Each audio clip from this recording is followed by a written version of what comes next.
السلام علیکم ورحمۃ اللہ وبرکاتہ۔ آج میں آپ سے ایک بد نصیب شخص کی سٹوری بیان کرنے لگی ہوں کہ کون سا وہ بد نصیب شخص ہے جو اللہ کی نظر میں بہت برا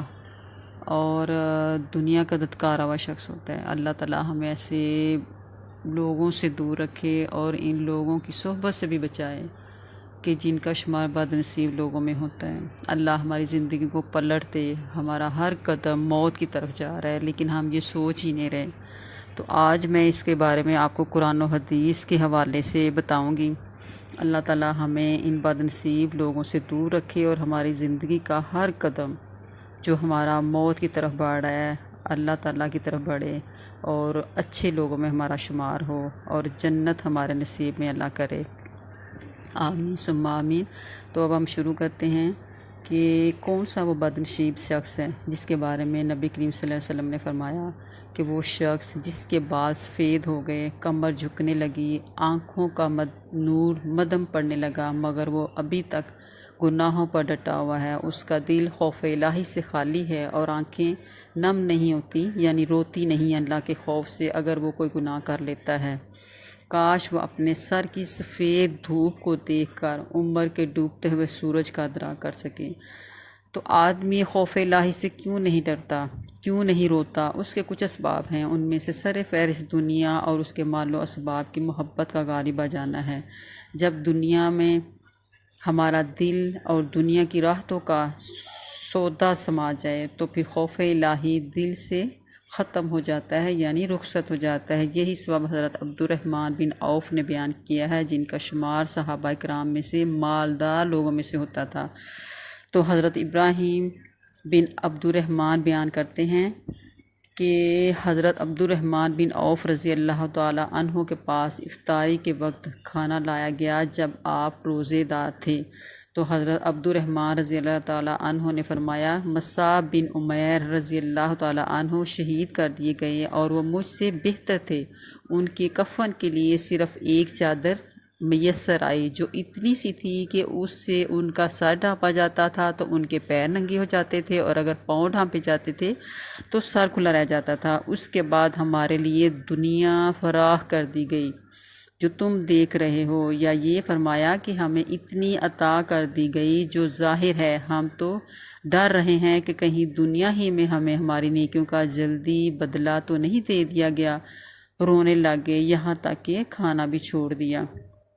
آج کل ہماری زندگیاں کیا ہے کہ ہم یہی چاہتے ہیں کہ اللہ تعالیٰ ہم نے یہ جو کچھ بھی مانگا ہے ہمیں دنیا میں ہی سب کچھ مل جائے۔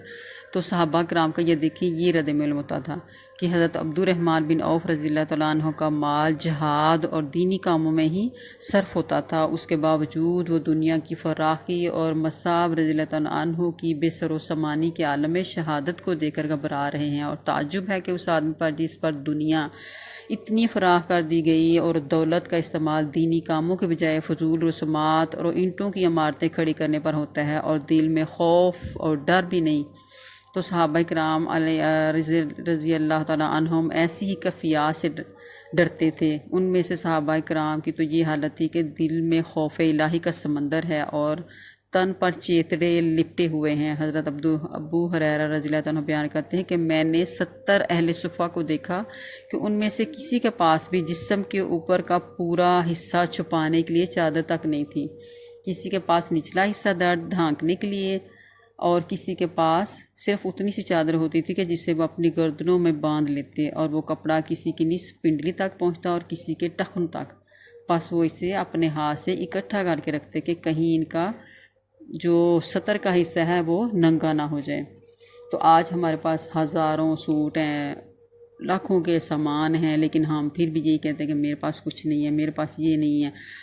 اسی طرح میں قرآن کی آیات کا حوالہ دے کر بھی اس کو واضح کرنا چاہ رہی ہوں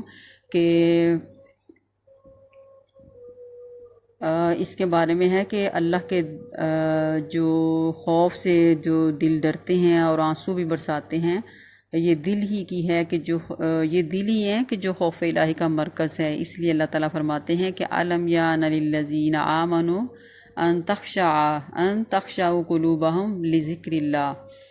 کہ کیا اب تک ایمان والوں کے لیے وہ وقت نہیں آیا کہ ان کے دل اللہ کے ذکر سے پگھل جاتے؟ دل کا خوف الہی سے ہی لرز جانا ہی مومن کی علامت ہے۔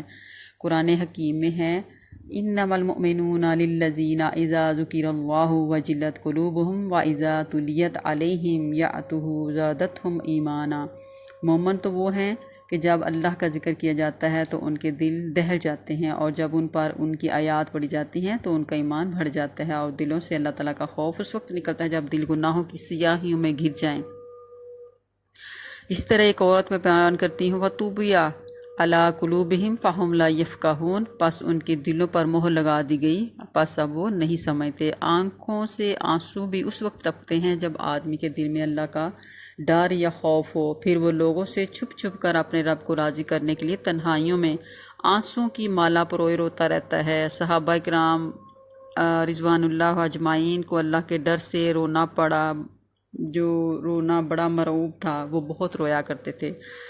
تو حضرت انس بن مالک رضی اللہ عنہ بیان کرتے ہیں کہ رسول اللہ صلی اللہ علیہ وسلم نے ہمیں ایک مرتبہ ایسا خطبہ ارشاد فرمایا تھا کہ اس جیسا خطبہ میں نے کبھی نہیں سنا، کہ آپ صلی اللہ علیہ وسلم نے فرمایا کہ اگر تم وہ باتیں جان لو کہ جن کا مجھے علم ہے تو تم ہنسنا چھوڑ دو اور رونا زیادہ کر دو اپنا۔ تو پس رسول اللہ صلی اللہ علیہ وسلم کے صحابہ کرام نے اپنے چہرے ڈھانپ لیے یہ سنتے ہوئے، اور ان کی آواز جو تھی آہزاری کی آوازیں جو تھی آنے لگی، یعنی انہوں نے بہت زیادہ رونا شروع کر دیا۔ مومن کی تو ساری زندگی اللہ کی رضا کے شوق میں تڑپتے اور اس کے خوف اور پکڑ سے اور ڈرتے اور روتے گزرتی ہے، لیکن کتنا بدنصیب ہے وہ شخص جس کے بال سفید ہو گئے۔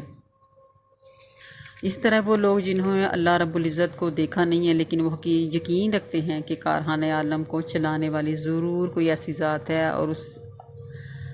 بن دیکھی ہستی سے ڈرتے رہتے ہیں، کسی بھی غلط کام کی جانب قدم بڑھائیں تو اللہ کا ڈر اور خوف انہیں روک دیتا ہے۔ ایسے لوگوں کے لیے اللہ تعالیٰ نے معافی کا وعدہ کر رکھا ہے، اور ان کے گناہوں کو معاف کر کے انہیں اجر عظیم سے نواز دیا جاتا ہے۔ اللہ تعالیٰ کا ارشاد ہے ان الذین یخشون ربهم بالغیب لهم مغفرۃ واجر کبیر، یقیناً وہ لوگ جو اپنے رب سے بغیر دیکھے ڈرتے ہیں، ان کے گناہوں کی معافی اور بہت بڑا اجر عظیم ہے۔ تو اللہ کا ڈر حقیقت نیکی کی بنیاد ہے۔ جب خوف الہی دلوں سے نکل جائے تو گناہ پیدا ہوتے ہیں، انسان گناہوں کی طرف مائل ہو جاتا ہے۔ اللہ سے ڈرنے پر جہاں گناہوں کی معافی کا انعام ملتا ہے تو وہاں اس کے کئی دینی، دنیاوی اور روحانی فوائد بھی ہیں۔ اللہ تعالیٰ سے ڈرنے والا شخص تنہائیوں میں اللہ کے خوف سے رونے والا وہ ہوتا ہے جو رونے سے دل میں، کیونکہ جو روتا ہے اس کے دل میں نرمی پیدا ہوتی ہے، دل کا بوجھ ہلکا ہو جاتا ہے، اور جب آدمی آنسوؤں سے آنکھیں اپنی تر کر لیتا ہے اور اس کی آنکھوں سے آنسو نکلتے ہیں تو آنکھیں